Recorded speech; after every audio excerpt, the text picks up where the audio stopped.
welcome back to another episode of your favorite live show, NHL Chatroom, happening right now on Sportsnet's Facebook and YouTube channels.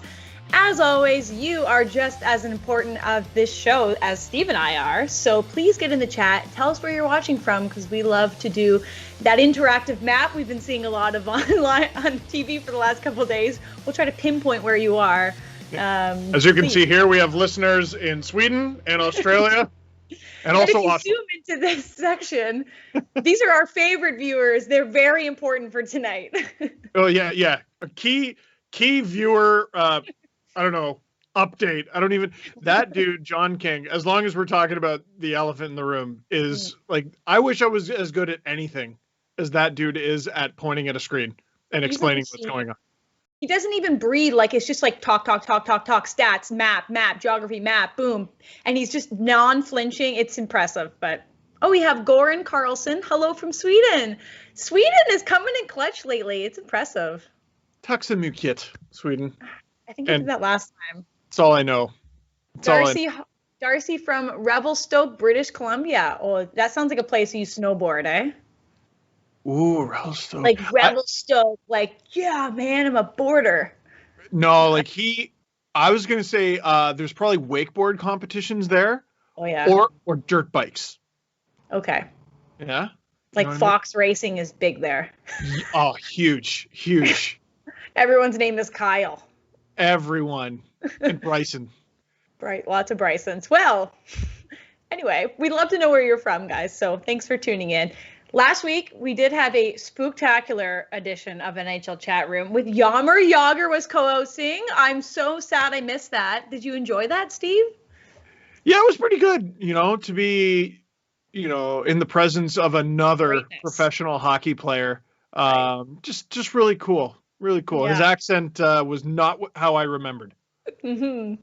I remember tuning in, watching live, being like, yeah, he needs to work on that accent, but pretty cool beard, he looked great. The mullet was on point as always. So sorry, it's me again, viewers. We'll get Jaromir in next year. Yeah, next time. We'll talk to Rogers about the budget. Yeah, that was expensive.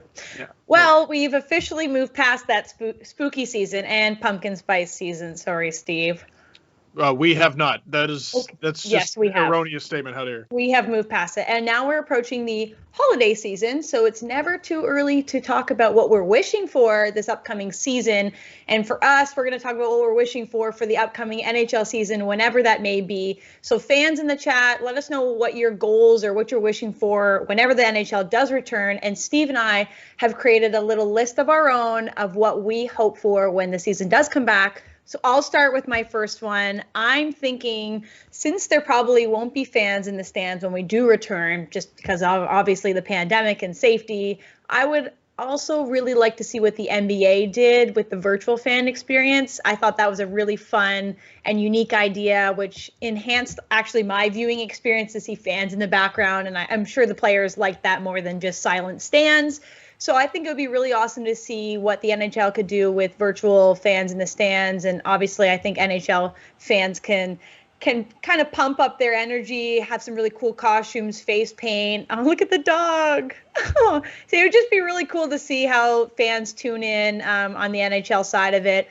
And I also think the NHL could do some cool stuff with celebrities, because there isn't as much of a celebrity presence usually, and maybe kind of around like playoff time. But imagine seeing Bieber or like John Hamm for the St. Louis Blues, or even just like a live cam on Gritty. I think it would be pretty cool. And also maybe just to see what Steve looks like when he watches the Leafs. So fans in virtual seats is my first wish list. I would not apply. I like my job too much. Okay. I'd be afraid. That's my number one. What about you? I got, you know what? This is going to be so hard to pull off, but I want to see Alex Ovechkin score 50 goals. Happen. I mean, he might not need a full season to do it. He scored 32, I believe, during the 48-game lockout shortened season. But this dude is on like such a record-breaking pace. We were talking about the very real potential that he could pass Wayne Gretzky for career goals. And, all the lockouts and the pandemic and everything, it's the only thing in his way. So as a hockey fan, I need Alex Ovechkin to score 50 goals just for the spectacle of it. I think it'll be so historical. Look at him. And He loves I want to see him swim in a fountain. I want to see everything Alex Ovechkin. He's just the embodiment of fun in the game. I love it. Okay, well, my number 2 wish list would be, I know we've talked about it a few times on the show before, but I really want to see that Canadian hybrid bubble division this upcoming season. I know it's been toyed around, but with border closures, continuing and travel restrictions, I could really see a Canadian hub team city thing happening. I mean, watching the Battle of Alberta continuously would be really awesome. Even just Leafs versus Habs, that intensity. And I know that, seeing these rivalries continue would only just spark that even more. And as a hockey fan, how can you not love more rivalries and more passion? And I think that could be a really fun thing as a Canadian and as a Canadian hockey fan, just to see those teams battle it out in a division, which we've never really seen before. So that's number 2 on my wish list. I feel like I got an extra wish because that's exactly what I want. It's 100% what I want. I would love an all Canadian division, but I'll add on to it. Okay. Sometimes someone puts an idea in your head and you cannot get rid of it. Chris Johnston was talking about what if all the Canadian teams in the Canadian division are followed around by their AHL teams. Ooh. So the Marlies follow around the Toronto Maple Leafs, the Utica Comets follow around the Vancouver Canucks, and when the Leafs play the Canucks, the Marlies play the Comets. That's and pretty when cool. The Flames, etc., it's just double the hockey, double the intrigue. It's so good. Just give me more, and that is a really easy way to give us more. I would love. Be a great way to find out who all the AHL teams are as well. That too. I was like, okay, I think Calgary. You named the Marlies, the Comets, and I'm like, who else? Laval Rocket. Okay, you're Googling. Oh. I feel like there's like a Birmingham or something. Binghamton. No, it's Belleville now. Belleville. We should know that. Bell Vegas. Manitoba Moose, and I'm missing one. Is it Edmonton? I forget. Okay, I'm sure someone in the chat will tell us. I forget. It's okay. All right. No, that's fake. Just you stew on it. I'll give you my third one, and I'm surprised you haven't said it yet. That may be because you're just worried you're going to get chirped for it. But okay, the Leafs need to win a first round this year. That's on my wish list. It's on many people's wish list. It's just time. They haven't won since 2004. We know that. They've been painfully close. It's been pulled out of their lifeless hands way too many times. We just need to put this storyline to rest. Even if they just win the first round only. Like, I don't care. Just get the monkey off your back. Let's move on from this whole storyline. And I think, we can kind of, oh God, this is hard to watch. We can see, they haven't made the necessary changes, I think, that Leafs fans have been saying in the offseason. Do this, do this, do this. Okay, Dubas was listening. He did most of these things on the wish list. So if you can just win one playoff series, anything can happen. But we need to end this storyline because it's been happening too much. So I think that's a wish for more than just myself, but I'll take it. Okay, so now I'm up to 5 wishes. Yeah, this is unfair. No, this is good. But you know what? We could kill 2 birds with 1 stone here because we need a good story, don't we? We need a feel-good story. Oh, big time. Yeah, come on. Who doesn't love a graybeard finally winning their first Stanley Cup after years and years and years? 2 birds with 1 stone would be Joe Thornton getting his first cup with the Toronto Maple Leafs, Patrick Marleau getting his first cup with the San Jose Sharks. Look at Jumbo. He's got to grow that beard back. And how about Henrik Lundqvist getting his first Stanley Cup with, does anyone remember who he even plays with now? The Washington Capitals. Weird. Super weird. Oh, Patty. Look at Patty coming out of the Shark. They didn't even make the playoffs this year, so they'll have to make the playoffs in order to win the Cup, unless he gets traded again. Remember? Isn't he on Pittsburgh now? No, he was. He got traded again? No. He got traded to the Pens, and then I believe he signed 1 year. No. Sharks. No. Oh, yeah, he did. No, he did. Wait, where is he? Okay, we're looking this up right now. Where is Patrick Marleau? But And the other thing about him is he can pass the all-time games played list this year. So like that's a wish we all want, right? In the chat. Where does Patrick Marleau even play anymore? Poor guy. He's with the Sharks. Yeah. You're right. Yep. We knew it. We got there. Okay.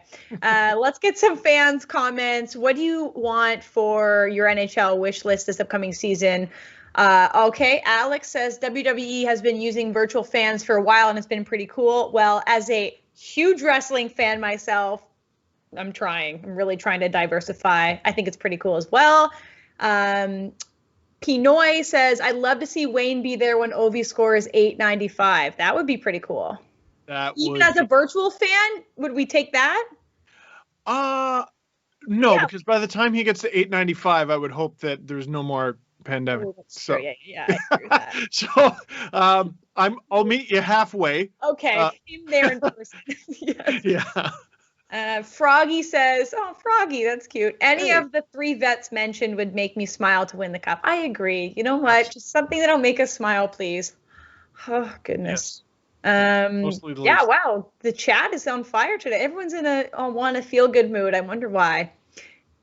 It's lovely. And then our final one will say, Ash says, I want to see a Joey Moss banner lifted in Edmonton. That's a beautiful one. We agree with that. Yeah. Absolutely legend. I saw that cool mural that went up. I think it was in Edmonton of Joey Moss. He's a legend there and deservedly so. I know. Oh, that's a wonderful one. Okay, so let's move on a little bit to, obviously it's been a very quiet week in the NHL this week. We've been looking for storylines. There hasn't been much in the NHL specifically, but something in the hockey world that picked up a lot of steam. It's time to drop the gloves. This has been a fiery topic online. If you have been focusing your attention elsewhere, I don't blame you, but let's talk about the OHL, Ontario Hockey League, for those that aren't from the area, is seriously considering not allowing body checking this upcoming season as a way to mitigate the risks of COVID-19. And this is a real thing, people.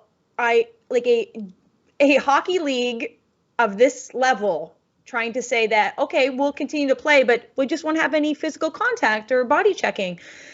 So obviously this has taken us to the place of needing to drop the gloves with just the OHL or the Ontario Health Board. But I have a bunch of concerns with this. I'll just start.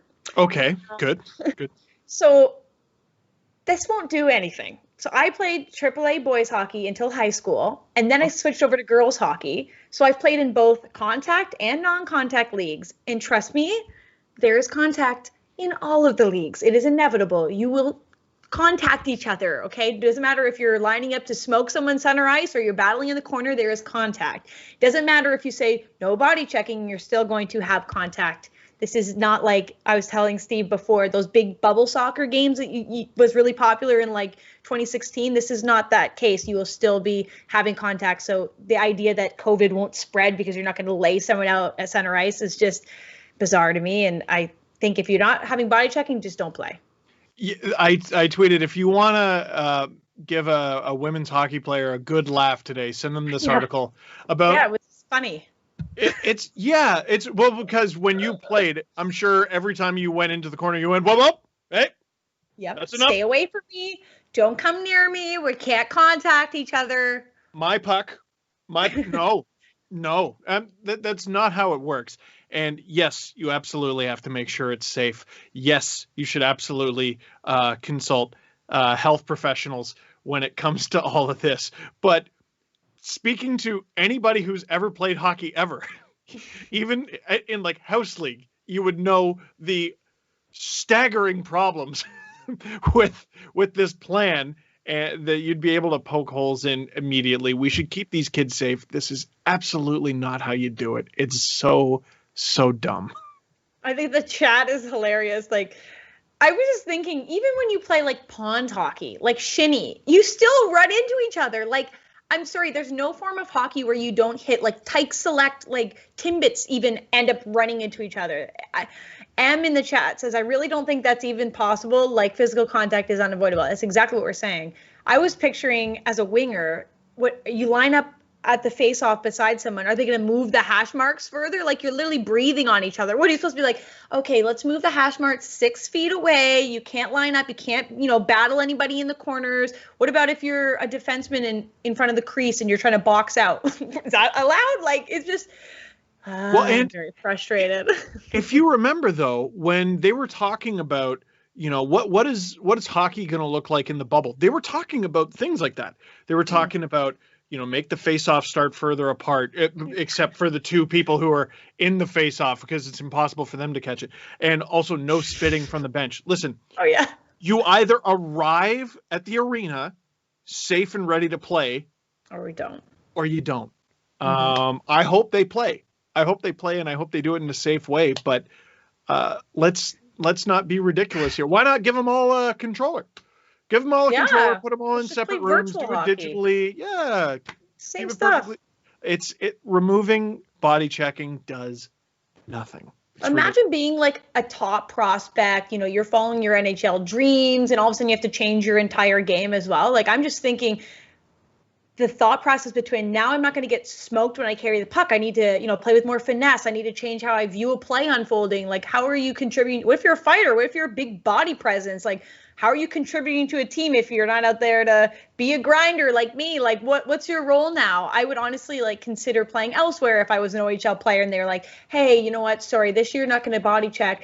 Why would you not just go to Europe or play in another league at this point? Like, it just baffles me. Well, and we've also talked about how, outside of body checking, there's tons of contact in hockey. Of all the contact you can have, body checking is probably the shortest contact. For sure. You bounce off each other. Maybe one of you hits the ice. Maybe one of you hits the boards or something. But then you're done. Done. Kaboom. You're grinding up against the boards. I think of Chris Pronger on Justin Bieber at the All-Star game. That wasn't a body check. That was long contact. There's a lot going on there. There's a lot going on there. It's ridiculous, but we're still over, I think it's 90 days away from the potential beginning of the OHL season. A lot can change. Let's work on getting that number down from over 1,000 cases a day there in Ontario. And then maybe wear a mask, and maybe we'll have better luck. Wearing a mask on the ice while you play would probably be a better solution than removing body checking at this point. Ash has a good point. It's like saying two-hand touch football is less dangerous than tackle football. Great point. Very smart in terms of comparing to, I've played touch football, and it's like sometimes you get shoved and you roll an ankle, and it's like, hey, this isn't tackle football, but you're still going to get injured. The same with having no body checking or checking at this point. Yeah, different does not necessarily equal safe. Right. So, anyway, and we're talking about a virus here that goes through the air. We're not talking about concussions and stuff like that. It's dumb. I can't believe we've been talking about it for a week, and we're probably going to talk about it now for another 3 months. Probably. Well, thanks for agreeing with us, chat. Usually you don't, but today I think we're all on the same page in terms of this being wildly ridiculous. So thank you so much. Now, I don't know if our viewers know this or not, but right now voting it's a very important, timely discussion. The world is voting. It's very timely. So what better time to do some voting of our own, Steve? I don't know, but we're here to introduce this really fun thing called NHL Chatroom Votes 2020.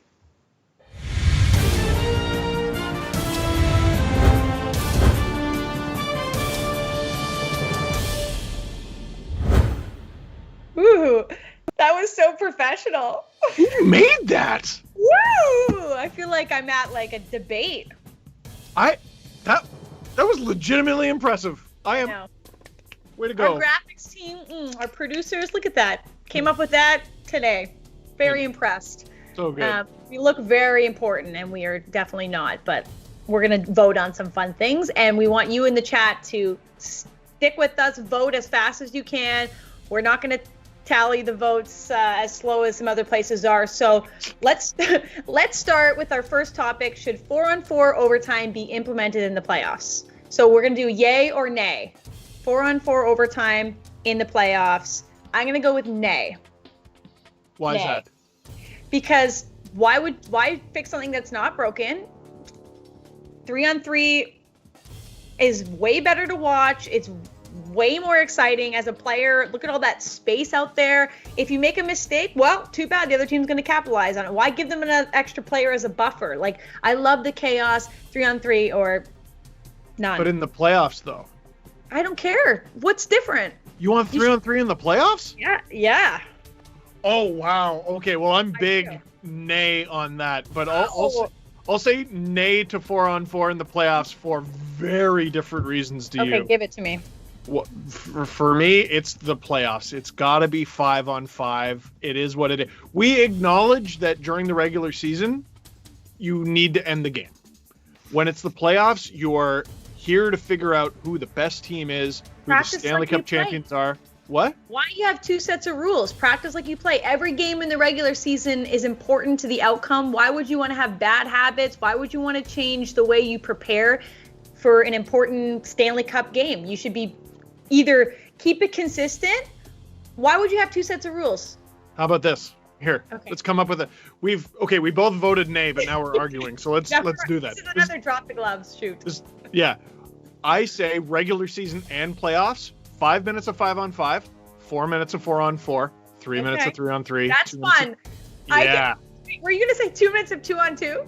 And 1 minute of 1-on-1. God, okay, well, no, I don't agree with that second part. 3-on-3 should be like the end, but keep it consistent from regular season to playoffs. That's what I want to say. If we agree on, 4-on-4 the whole time, we can kind of meet in the middle, or we can do that little tier system, like when you're Tyke Select, and it's like, we need to score a goal, hurry up, and then they throw you out there with a buzzer. I don't know. Does the chat have any info on this? I think you're going to lose a lot of people by, let's decide the Stanley Cup like Tykes. I don't want to do that. All right. Okay, so that one went off the rails, so goodness. Hopefully that's not a, deciding factor on who wins this. Okay, does the NHL need to lose offside review? Okay. Yay, yes, lose it. Get out of here. I am sick of watching, something happen by the fraction of your hair 7 minutes after the goals, the puck gets in there, the play's been in there for a year and someone scores and they're like, oh, wait a second, your hair was offside. It's just so frustrating to me. If the referee doesn't call it with their eyes, then it shouldn't be offside, okay? You know what? I'm going to say yay. I changed my mind on the spot. Oh, did I convince you? I think you did. Well, it's just, I am so tired of watching my team or any team do something spectacular and I can't fully celebrate because I'm like, I think they might be offside. Yes, it's stupid. And the looking at the inches, the fraction of an inch, and was his little toesies up on the, were his toesies on the ice or were his toesies off the ice? It is so far removed from the spirit of the rule, which was, hey, Matt Duchene was 15 feet offside. Right. So we are getting too much into technology and analyzing every single centimeter of the ice surface. If it clearly is offside, it should be called offside by the referees. I understand they make mistakes, but most of the time they're not they're not going to miss something blatantly offside. If it's a fraction of a skate blade, it isn't relevant to the play, and it should not be called offside after they've been in there for 45 minutes and score a beautiful goal that doesn't matter if they were offside. You didn't get scored on because of that little fraction. I would say, yeah, let's ditch it. Let's ditch it. I'm sick of it. Froggy in the chat says the blue line needs to extend to the ceiling. I'm just picturing like this wall you have to go through. Yo, imagine. It's like, or like once the players go through, like this light goes on. It's like you're on side. You can continue play. I don't know. I think I've been watching too much TV lately. This buzzer goes. Yeah, now it's American Gladiators. Like it's. Right. We've had to change offside so much. I think once they.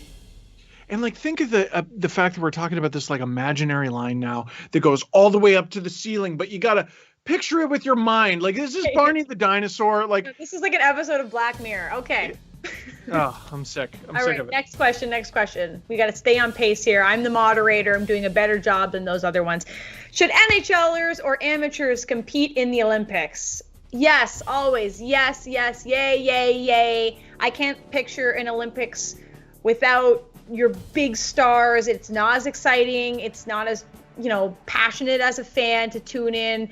I'm sorry. I know there's probably a lot of AHLers or ECHLers that are going to make the Olympics because Crosby can't, but give it up. I want to watch Crosby. I want to watch the best, compete at a different sporting competition where they can be patriotic and they can care about their culture and their team and represent them. I don't want an SPJHL player out there. Hey, you respect the what is it? SPJHL? SPJHL, Southern Professional Junior Hockey League. Oh, that's the one. I thought you were talking about the Junior A League. Oh, yeah. I'm talking about that one that's like 6 levels under the ECHL. I know what you're talking about. They have like Fayetteville Storm or something. I don't know. Someone in the chat will tell me, sir. Watch, we got like a Fayetteville whatever Storm like super fan. They're like, hey. I'm gonna get roasted by Fayetteville Swamp Rabbits or something that are gonna come after me. The Swamp Rabbits. That's a real team. I know it is.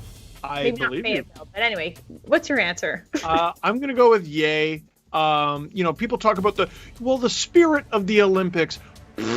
I want to see best on best. Stop with it's an amateur thing and it's this and it's shut up. I want to see the best of the best. I'm not trying to watch someone who works at your local grocery store. I'm saying take on Alex Ovechkin.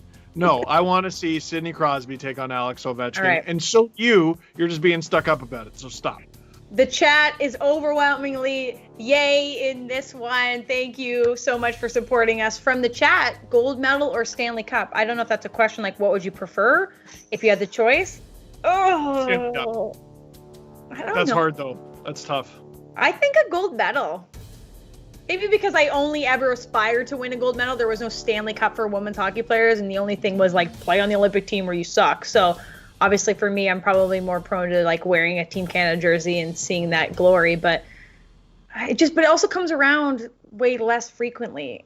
But also, ooh, this should have been one of the vote ones. This is a good one. Producers, we should have talked this over. Okay, let's move on. Okay. Is OV already the GOAT goal scorer over Wayne Gretzky? Why do I have to go first? Like, want me to go first? Switch in a debate? Like, I'm giving you all my points, and you're just like cheating off me, like in a test. Like, I agree. Okay, yeah, you go first. I'll go first. No. And I've been beating this drum for a long time that Alex Ovechkin will one day overtake Wayne Gretzky. He has not yet. So let's stop crowning kings before they are kings. He ain't it. Not yet. It's a crown that needs to be earned. Wayne Gretzky is the great one. Scored 92 goals in a season. I think he scored over 83 times, over almost 900 goals. And until Ovechkin gets there, he's not there yet. It's still Wayne. Okay, I will agree with you. You're stealing my answer. Are you stealing my answer? But I definitely do agree because I think once he earns that title, it will be even more special. You don't want to bestow the crown on someone. Is that the right word? Bestow. I was like picturing it and didn't pronounce it correctly. I get it. You know what I mean. You can't give it away until he's fully earned it. And I know people in the chat are going to be like, did you see the goals that Gretzky scored? They were all on the ice. Like, nobody cares. Like, he didn't have to raise the puck. Okay, but that was hockey back then. And he was the best of the best for a reason. I understand if you plopped him in the league now with the way it was back then, maybe he wouldn't be number one. But hockey has evolved for a reason. Gretzky was the best until Ovechkin takes that crown from him, which hasn't happened yet. So fight us. Well, and like the goalies that Gretzky played were garbage, but like let's not pretend like he didn't wear paper mache shoulder pads and wear a wooden stick out of like toothpicks. Wooden stick, oven mitts. Like he wasn't playing with the greatest stuff either, guys, and he was still putting it in. Skating on butter knives. Just hideous. It's not an easy watch, but if you ask Ken Reed, it's watching the best thing ever. We had someone in the chat say, nah, different generations.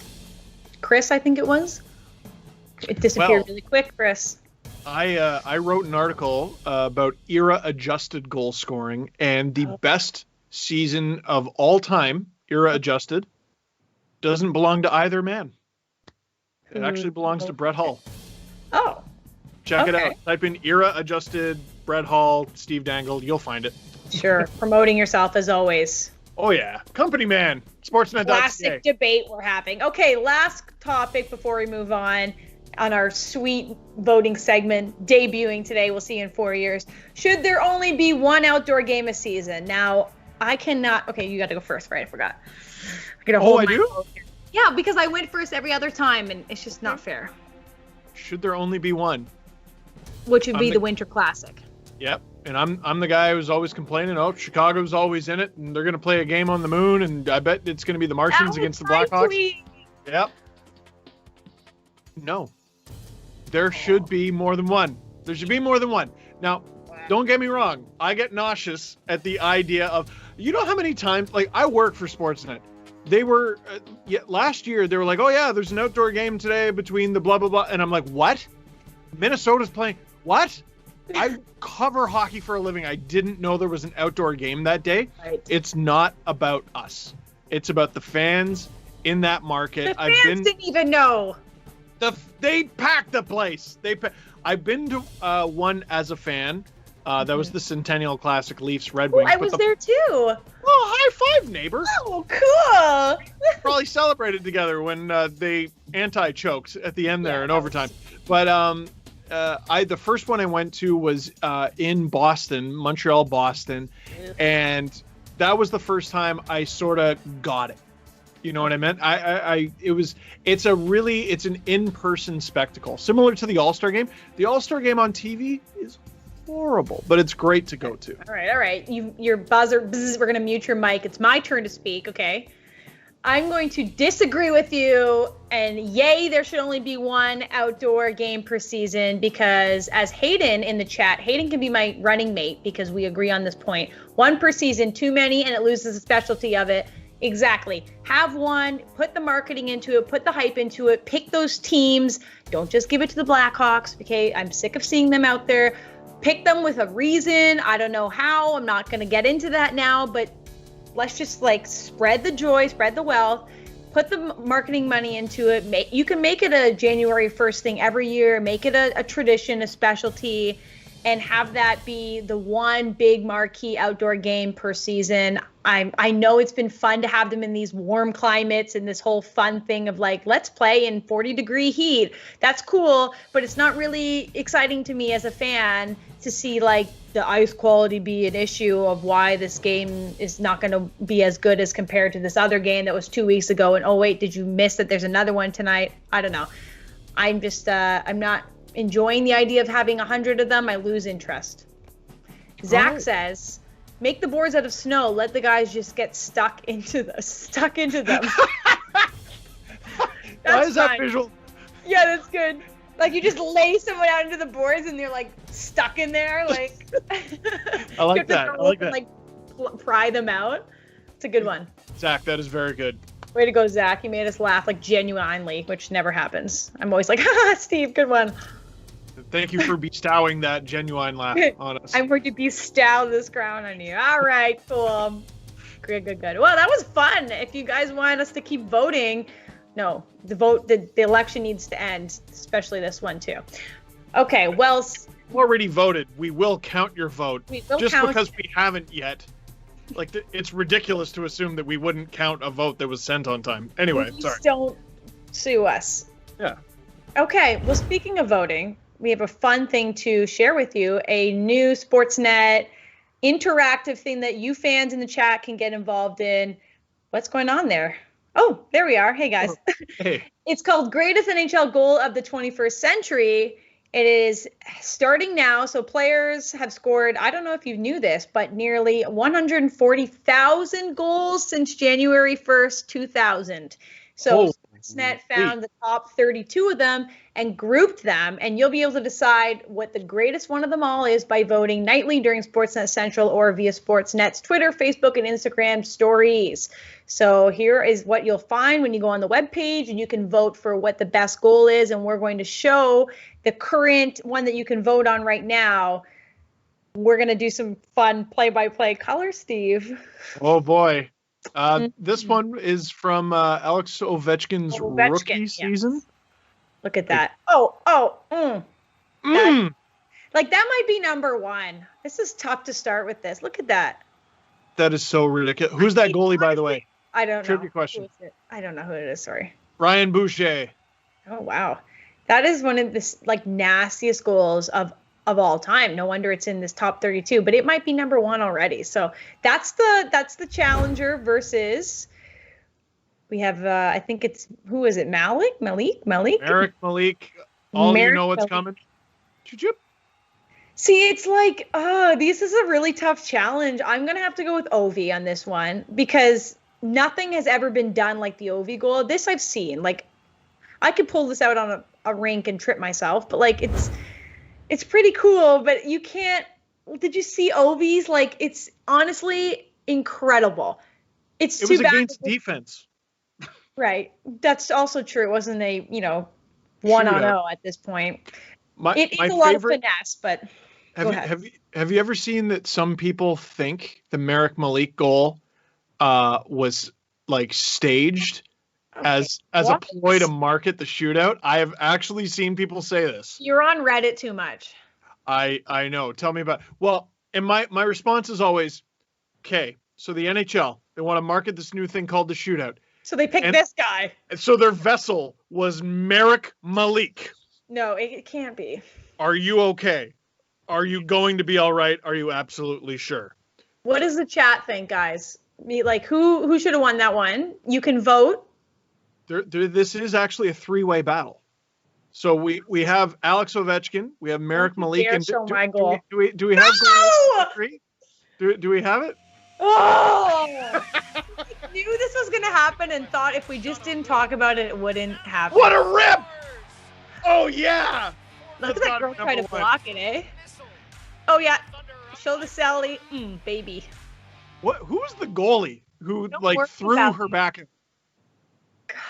Who was the goalie? What's her name? Stop showing that goal. I'm going to send you, producers, I'm going to make a better highlight reel. I've actually scored way nicer goals than that, okay, that had more meaningful implications. I'm going to find them online and make my own mixtape of highlights and show them, okay, because I'm sick of this goal. It sucks.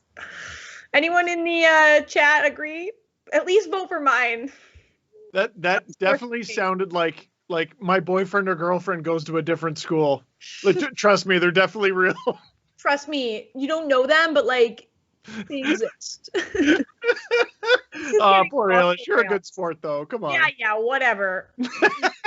When the pandemic ends, Steve and I are going to rent ice and bring our camera crew, and then we'll have a lot of footage to show you that isn't that one goal for the Markham Thunder in 2017, okay, or whatever year it was. But I like living. I don't. Just bring it on. I cannot wait to have a great highlight reel of me dangling you. Wow. Oh, Forfar for the win. Thank you, Jamie. You spelled my name wrong, but I don't even care. Thank you so much. I have one fan. All right. Whew, we need to get some sleep because we're clearly a little bit deranged.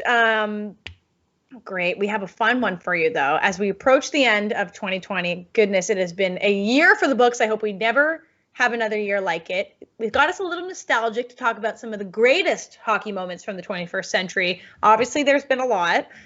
No one's going to agree with the ones we choose, but we both had to pick a top hockey moment from the last, I guess, we had to figure out how long a century was today. 20 years. Yeah, 20 years. We had to pick one hockey moment for the last 20 years. Yeah. So I think I'm going to go first and tell you about mine. Or are you going first? No, you go first. Okay. Is that all right? Or going to happen? So my hockey moment, which was, it's kind of cheating because it's two. So I hope that's okay, everyone. Obviously, you're not going to like it. But basically, the biggest hockey moment for me as a fan was the 2010 Winter Olympics when obviously the golden goal was scored. We all know this moment. As a Canadian, as a hockey player, this was just like, oh, I'm getting chills talking about it because that was a pretty sentimental moment. But then to continue on to that, because we got to talk about the girls getting a double gold on home ice. Home soil was absolutely incredible. Poulin scoring the two goals for the girls and 2-0 victory. And then I don't know if we've put these photos in, but the girls get after it on the ice. They're smoking cigars, chugging champagne. Oh, we didn't show those photos. They're the best photos. You have it in there in that room somewhere. I do. I got to pull it off the wall. And get shamed for it. And I'm like, you know what? Power to you, girls. If you win a gold medal on home ice, bring out bottles of champagne and cigars with goggles, and it looked awesome. But the 2 gold medals on home ice in 2010 is just chef's kiss. That was my favorite hockey moment so far in the 21st century, which I have not really been old enough to fully comprehend. So, wow. Now I feel you get to go now. Just one quick thing that is when they were talking about potentially stripping the Canadian women of their gold medals for bringing out the cigars and champagne and beer on the ice. It is the most united I have ever seen this nation. Yeah. Everyone's like, try us. We will come and get you. You will never get these medals. Oh, yeah. So mine is very different from yours. Biggest hockey moment. Okay. It is a moment that defined the way I watch the sport. And by defined, I mean wounded forever. Oh, no. Show it. Don't, no. One game, winner take all. Does it get any better? The one-timer, save, rebound, Lucic scores! 53 seconds to go. Bergeron shot, score! Hearts of Lions, they come from 3 down. Taking kicks of loose. Scores! 4 unanswered goals will live in Boston Bruins history forever.